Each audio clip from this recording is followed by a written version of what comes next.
그 에베소서라는 성경이 이제 6장으로 구성되어 있는데 그 성경 이제 거의 말미에 나오는 구절을 저희가 읽었거든요. 그 에베소서라는 성경은 이제 교회 하면은 표면적인 교회 모습 말고 이면적인 교회 모습에 대해서 얘기하는데 거기에서 이제 지속적으로 바울이 이끌고 가는 이야기는 교회가 자라가야 된다. 그리고 성도가 자라가야 된다. 어디까지 자라가야 되냐? 예수님에게 이르기까지 자라가야 된다. 이런 얘기를 하거든요. 근데 그 자라가야 된다는 그 당위성을 얘기하고 그러려면 뭘 해야 되냐라고 했을 때 기도가 좀 성숙해야 된다. 그런 얘기를 하는 맥락에서 저 이제 구절이 나온 겁니다. 그러니까 성숙한 교회가 되려면 기도가 성숙해져야 되고 기도할 때 교회가 성숙할 수 있다. 그런 이야기거든요.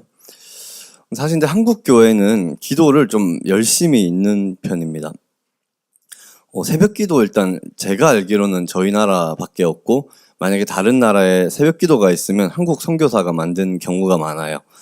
그러니까 새벽부터 기도하는 나라 그리고 또 밤에도 기도하잖아요. 그리고 주중에도 기도하고 그 해외에서는 이제 그 코리안 스타일의 기도가 있다 그렇게 얘기를 해요. 그게 뭐냐라고 하면 이제 이렇게 앞으로 뒤로 몸을 흔드는 거 바운스 우리 좀 타면서 기도하잖아요. 그래서 이제 그런 스타일.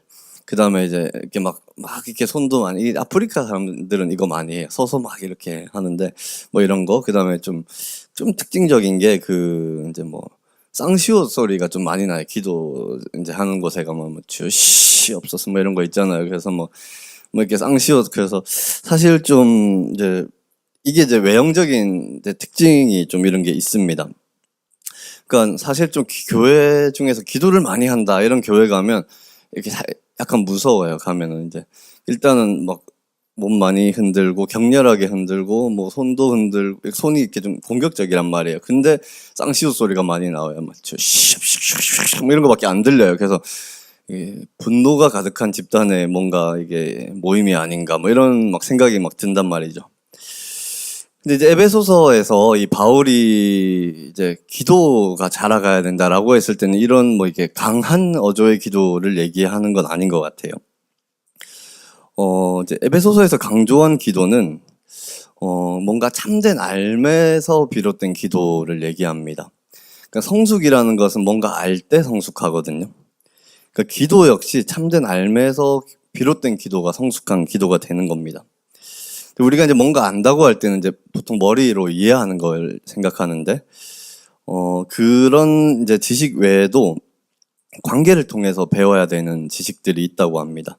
뭐 예를 들어서 뭐, 왜 저기 루아 어디 있지? 루아 이제 뭐 그 연애를 책으로 배웠어요. 뭐 이런 거 얘기를 하면 연애를 모르는 사람이구나 뭐 이렇게 생각하잖아요. 그래서 제가 연애를 모르는 사람이 누가 있을까 생각했는데 루아 말고는 다 알겠지 뭐 이런 생각을 설교 이제 준비하면서 했는데 그렇게 이제 뭔가를 관계를 맺어가면서 뭔가 지식을 습득해 나가는 걸 대면 인식이라고 한대요. 그러니까 마찬가지로 우리가 하나님을 안다는 거는 그 지적인 인식과 대면 인식이 동시에 일어나야 되는데 지적인 인식 같은 경우는 이제 설교를 듣거나 성경을 읽거나 성경 공부를 하거나 이제 큐티 같은 걸 하면서 지적인 인식이 생기고 결국에 그 이제 대면 인식이라는 것은 하나님과 관계 속에서 인식이 생기는 거거든요. 두 가지 차원에서 같이 성장이 일어나야 된다는 겁니다. 그 최근에 이제 그 제가 그 유튜브에서 본 건데 황영진이라는 옛날 개그맨 있어요. 옛날 잭슨 황 뭐 이렇게 뭐 활동했던 좀 옛날 개그맨이죠. 근데 그분이 그 유튜브에서 활동을 하는데 자기들 부부 생활을 되게 짧게 약간 꽁트식으로 올리더라고요. 근데 그 한 이제 부분이 되게 인상 깊었는데 그 아내분이 이제 여보를 계속 부르는 거 여보밖에 없어요. 여보, 여보, 여보 이거밖에 없어요. 근데 그 톤에 따라서 남편이 그냥 막 이렇게 알아서 행동을 해요. 그래서 여보 이러면 막 그냥 아무 말도 안 했는데 나타나서 막 집을 치우고요. 여보 하면 갑자기 막 남편이 아내를 막 덥석 들고 막 방으로 들어가고 여보 이러면 갑자기 와서 막 설거지를 하고 그냥 톤만 듣고 다 알아듣는 거예요. 그래서 이제 결혼 생활이 무르익으면 이렇게 된다 뭐 이런 이야기였는데 이게 대면 인식이 깊어진 관계는 이런 거라는 생각이 들어요. 그냥 때로는 아무 말도 할 필요가 없는 관계, 서로 마음을 너무 잘 아는 관계. 그래서 서로를 위해서 그냥 눈빛만 마주쳐도 서로를 위해서 살아가고 있는 단계. 뭐 이렇게 몇 분의 한숨이 들립니다. 나는 언제 그 지경에 이를 수 있을 것인가, 뭐 이런 또 생각이 들기도 하는데요.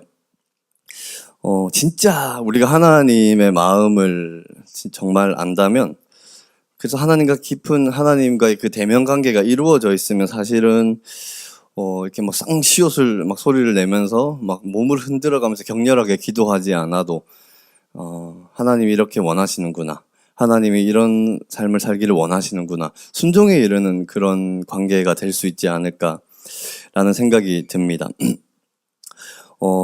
그래서 사실은 이제 그러기 위해서는 성숙한 기도를 하려면 우리가 하나님 뜻을 충분히 알아야 되거든요.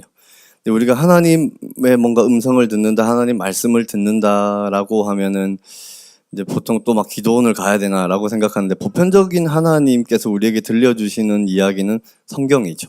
성경이 우리에게 들려주시는 하나님의 말씀이고 우리가 들려주는 게 기도죠. 그래서 하나님과 깊은 관계를 맺기 위해서는 그래서 지적인 인식과 대면 인식이 계속 같이 일어나야 된다는 겁니다. 안타까운 건 그 현대 기독교인들의 대부분이 적지 않은 이제 퍼센테이지가 하나님에 대한 지식도 부족하고 하나님과의 관계도 부족한 상태에서 기도를 마구 해댄다라는 겁니다. 그 한 사회학자가 우리나라의 그 종교 인구를 체크를 해보니까 종교 인구가 그냥 인구보다 더 많더래요. 그러니까 1인 몇 종교 뭐 이렇게 갖고 있는 상황인 거죠. 종교 인수가 더 많아요. 근데 놀라운 사실은 그거에 비해서는 사회 욕망도가 너무 높다라는 겁니다. 그러니까 이 종교인 수가 원래 많으면, 종교가 되게 깊은 사회는 성숙도가 나타난대요. 근데 전혀 성숙하지 않고 욕망이 너무 가득하다, 욕망이 넘쳐나는 아이러니를 가지고 있다라고 이렇게 평을 했어요. 저는 이제 이 부분을 보면서 우리의 기도에 대해서 좀 생각해 봐야 되는 평가라는 생각이 들었습니다. 새벽 기도, 뭐 수요 기도, 뭐 밤 기도, 그렇게 수없이 기도를 해내는데 우리가 성숙을 왜 이루지 못할까? 왜 세상은 더 아름다워지지 않을까? 그런 생각을 해봐야 되는 거죠. 우리의 기도에는 어쩌면 욕망을 더 강하게 녹여내고 있지는 않은가 하는 생각이 듭니다. 하이데거라는 그 언어학자가, 뭐 이제 저도 그 사람 뭐 책을 다 읽은 건 아니에요. 머리 아픈 이야기들이 많은데 보편적으로 우리가 아는 이야기 있잖아요. 언어는 존재의 집이다, 이런 얘기를 했잖아요. 그러니까 그 사람이 무슨 말을 하는지를 보면 그 사람이 누군지를 알 수 있다, 뭐 이런 이야기인데, 내신 난 어떤 그리스도인이지? 라고 생각해서 좀 나는 어떤 그리스도인일까 궁금하면 내가 어떤 기도를 하는지를 보면 내가 어떤 그리스도인인지 알 수 있을 것 같아요.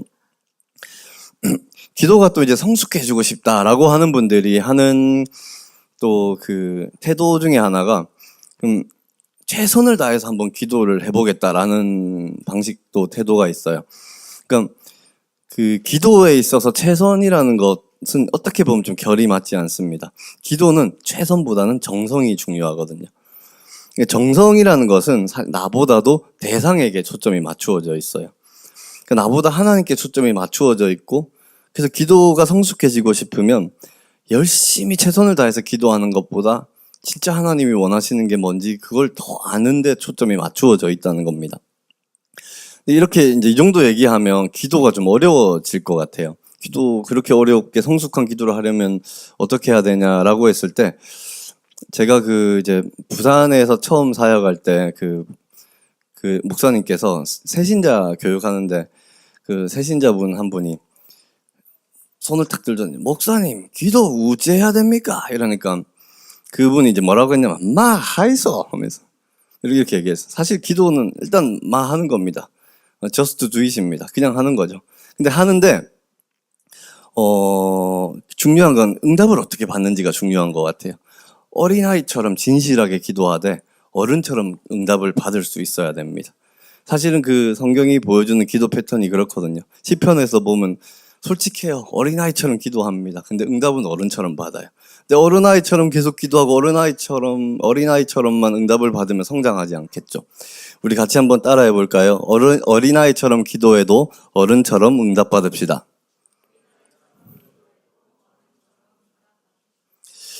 네, 두 번째 메시지 한번 같이 또 따라해 볼게요. 하나 되면 일상이 충만해집니다.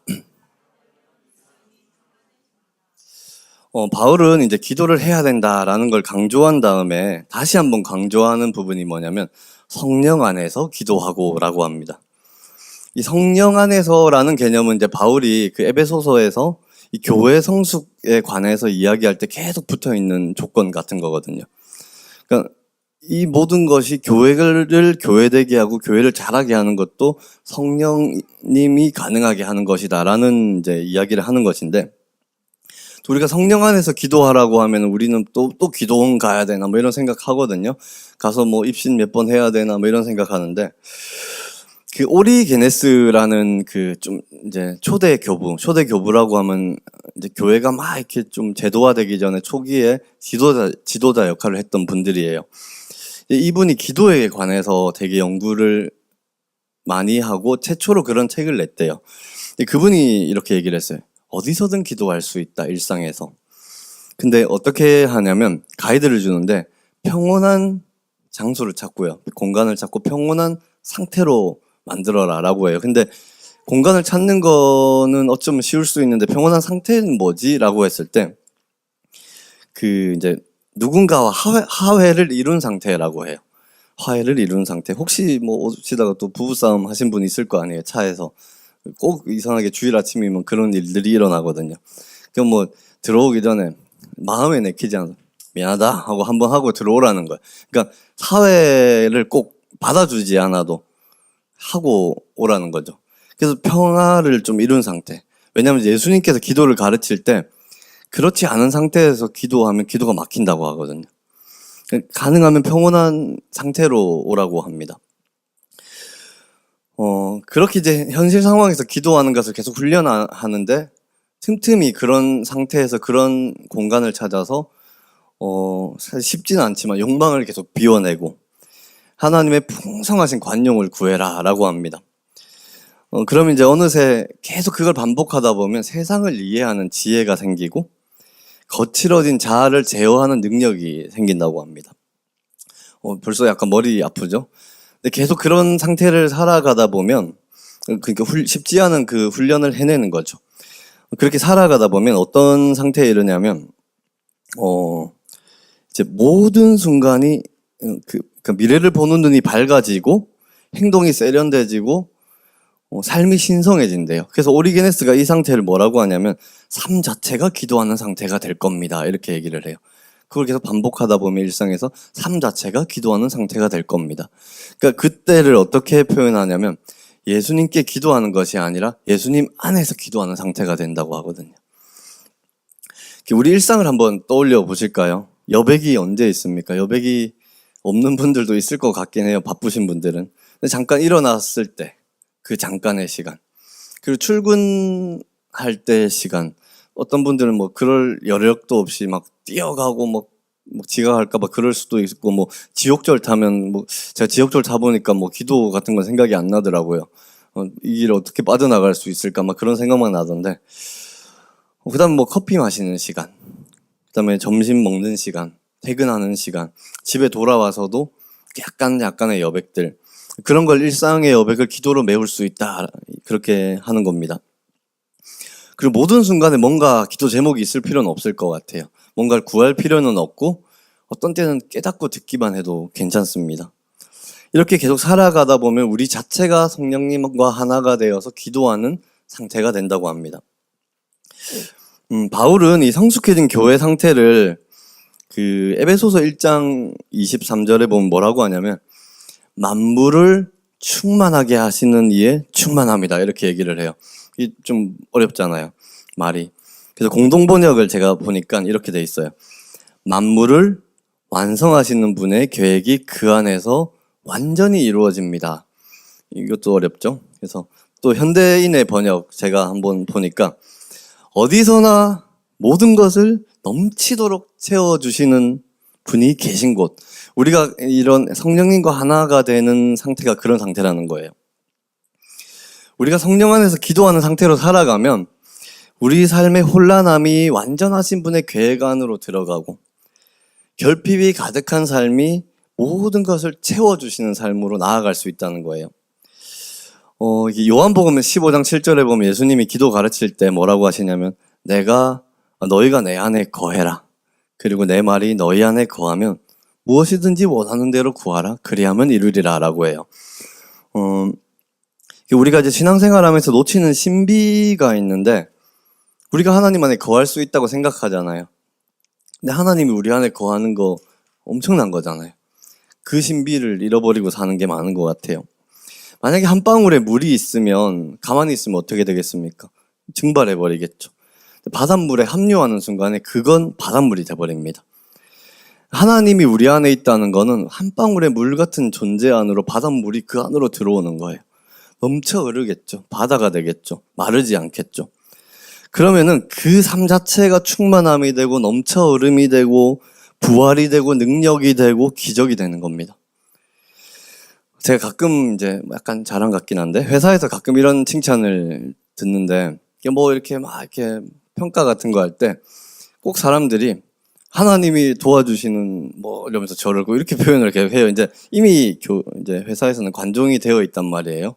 이제 출신이 그렇다 보니 그래서 뭐를 해도 잘 되는 그 하나님이 도와주시는 뭐 저를 이렇게 이런 식으로 앞에 꼭 수식을 해서 그러니까 가끔은 제 노력이 너무 인정받지 못하는 것이 아닌가 뭐 이런 생각이 들지만 근데 저는 그거 되게 멋진 말이라고 생각해요. 제 삶에 뭔가 그런 수식이 붙는다는 거. 그러니까 누구도 이길 수 없는 존재다 뭐 이런 느낌이잖아요. 그래서 정말 능력 있는 삶을 내가 그것 덕분에 살아가는구나라는 생각을 합니다. 우리 신앙이 자라가기 원하면 충만하신 분과 연결되고 그 안에 기속되는 게 중요합니다. 그 외에 우리가 하는 노력은 다 일시적이고 공허할 뿐입니다. 충만하신 분 안에 우리가 들어가고 기속되면 우리가 안정되고 충만해집니다. 그리고 에베소서는 말하는데 우리가 충만해지고 교회가 충만해지면 세상이 충만해질 것이라고 얘기합니다. 이것도 한번 따라해 볼까요? 우리가 충만해지면 세상이 충만해집니다. 네, 세 번째인데 설교 거의 다 끝났어요. 네, 죄송합니다. 네, 직장 생활하면서 준비하다 보니 이거 거의 이게 20분을 넘기기가 엄청나게 어렵더라고요. 그래서 제가 고민하다가 우리 민병헌 간사님한테 찬양이라도 합시다 하고 이제 이렇게 상의 드렸는데 네. 예, 더 이상 창의력이 발휘되지 않았습니다. 네. 세 번째 한번 따라해 볼게요. 함께 기도하면 더 강해집니다. 이제 끝으로 바울이 뭐라고 얘기하냐면 여러 성도를 위하여 구하라라고 권면합니다. 이제 생각해 보면 우리가 이제 그런 기도 막 할 때 있잖아요. 북한을 위해서 기도합니다. 무슬림을 위해서 기도합니다. 가끔은 왜 기도해야 되지? 이런 생각이 들 만큼 전혀 보지도 못한 사람들을 위해서 우리가 기도하잖아요. 근데 이제 생각해보면 이 말은 우리 역시 어떤 순간에 우리가 알지도 못하는 익명의 그리스도인들의 기도의 열매로 우리가 살아가고 있는 걸 수도 있거든요. 신앙이라는 것은 다중음성의 대화라고 하거든요. 홀로 설 수 없다는 이야기입니다. 이 다수를 통해서 다수의 이렇게 역사하시고 말씀하시는 하나님을 서로 배워가면서 교회는 성장하고 빚어지는 겁니다. 홀로서는 그리스도인은 없습니다. 우리의 믿음의 여정도 누군가의 기도로 시작되었다는 것을 알면 우리는 서로를 위해서 기도할 수 있어야 됩니다. 그래서 이제 어떻게 우리가 서로 위해서 진짜 기도할 수 있을까요? 우리 이제 그렇게 하잖아요. 기도할게요, 기도할게요, 기도할게요 하고 또 까먹을 수도 있잖아요. 어떻게 하면 진짜 기도할 수 있냐면 진실하게 교제하면 서로를 위해서 기도할 수 있습니다. 진실하게 교제하면 아까 뭐가 생긴다고 했습니까? 대면 인식이라는 게 생기거든요. 이제 얼굴만 봐도 제가 이사했어요? 하고 물어봤단 말이에요. 이사라는 이슈를 알고 있어요. 뭐 괜찮아요? 그래서 몸이 최근에 아팠구나 알고 있고 서로에 대한 지식이 생긴 거죠. 진실하게 기도할 수 있는 겁니다. 중보기도책 막 여러분 그런 거 막 보셨죠? 막 그런 거 보다 보면 사실 기도 좀 잘 안 되잖아요. 선교지 위에서 막 중보기도책 읽는 것보다 선교지 한번 갔다 오면 기도하게 되거든요. 진실하게 기도했으니까. 진실하게 교제하면 진실하게 기도할 수 있습니다. 하지만 바울이 그리고 예수님이 기도에 대해서 이제 가르친 내용들을 보면 타자를 위해서 기도해라라고 한 기도는 사실은 그냥 기도해라는 정도에 그치지 않는 경우가 많아요. 그건 대부분 그 타자에 대한 사회적 책임을 동반하고 있습니다. 그러니까 우리가 아파서 기도를 하게 되잖아요. 내 몸이 아파서 하나님 저 좀 낫게 해주세요. 기도하는 동안에 다른 사람도 아프면 이렇게 힘들겠구나라는 걸 공감하는 자리까지 나아가기를 원하고요. 내 삶이 너무 결핍이 되어서 힘이 들면 나중에 내가 채워졌을 때 내가 그때 힘들었던 것처럼 나도 누군가를 채워줘야지 라는 자리까지 나아가기를 원하고요. 내가 너무 슬프고 외로웠던 시절이 있었다면 내가 괜찮아졌을 때는 그 사람들 곁에 있어주기를 원하는 게 그 기도의 마지막 열매라는 겁니다. 이제 오셔도 돼요, 찬양팀. 네, 끝났습니다. 네. 제가 최근 몇 주 동안에 이제 그 7월 5일이라는 날짜에 저한테 이제 기도를 부탁을 하는 분들이 좀 있었어요. 교회 안에도 있고 밖에도 있고. 7월 5일 하면 지금 뭔가 팍 떠오르시는 분들은 같은 기도를 하신 분들일 것 같아요. 그래서 저희 공동체의 어떤 분에게도 이제 기도 부탁을 받았고, 이제 제가 밖에 계신 분에게도 기도 부탁을 받았거든요. 뭐 그것 때문에 새벽 기도를 나가고 기도하고 뭐 그렇게 하지는 못했어요. 그러나 틈틈이 7월 5일이라는 그 날짜를 두고 기도를 했습니다. 제가 그 기도를 하면서 좋았던 거는 첫 번째 제 자신이 하나님 앞에 일상 중에서 잠깐 멈추고 나아가고 있더라고요. 그 기도를 위해서. 그리고 또 하나는 그 기도 제목을 이 우리 공동체에 던져짐으로 우리 공동체가 일상에서도 하나님을 찾고 충만해지고 있구나. 서로를 채워주고 있구나. 서로를 향하고 있구나. 라는 생각이 들었습니다. 제가 목회를 그만두고 이제 사회생활 하는 게 쉽지 않았겠죠. 쉽지 않은 그 시간들 보내다가 어느 순간 보니까 좀 괜찮은 거예요. 그래서 너 좀 괜찮은 것 같아 하고 나 제법 잘 살고 있는 것 같아 라고 생각을 하는 어떤 날 저가 이제 그 엄마라고 부르는 분이 있어요. 제 목회 두 번째 목회지에서 하숙했던 그 집 권사님인데 수원에 계셔가지고 수원 엄마가 연락이 온 거예요. 그래서 아드님 잘 계세요? 그래서 그냥 서로 이제 안부를 물었어요. 밥을 잘 먹고 다녀야 된다 뭐 이런 얘기 있잖아요. 막 이제 뭐 그런 얘기 다 하고 그리고 또 연락 드릴게요 하니까 마지막에 하시는 얘기가 내가 하루도 안 빠지고 기도하고 있어요 라고 하더라고요. 제가 이제 그 얘기를 듣는데 하루도 안 빠지고 기도하고 있다 그 얘기를 듣는데 그 수많은 기도들이 누군가가 내가 알지도 못하는 자리에서 했던 나를 위한 그 수많은 기도들이 내가 기도조차 할 수 없는 순간에도 오직 나 혼자라고 생각했던 그 순간에도 내 일상의 곳곳에서 예수님의 생명이 되어서 일을 하고 있었구나 라는 생각이 들었습니다. 이제 또 이렇게 헤어지고 우리 또 헤어지니까 이상하네요. 이제 예배 끝나고 나면 이제 셀 모임 막 하잖아요. 그리고 주중에 서로 교제하고 여러분 진실하게 교제하시길 바랍니다. 그리고 서로를 위해 기도하십시오. 서로를 향한 기도가 우리 일상 곳곳에서 예수의 생명으로 역사할 것입니다. 우리 같이 한번 찬양하고 기도하겠습니다.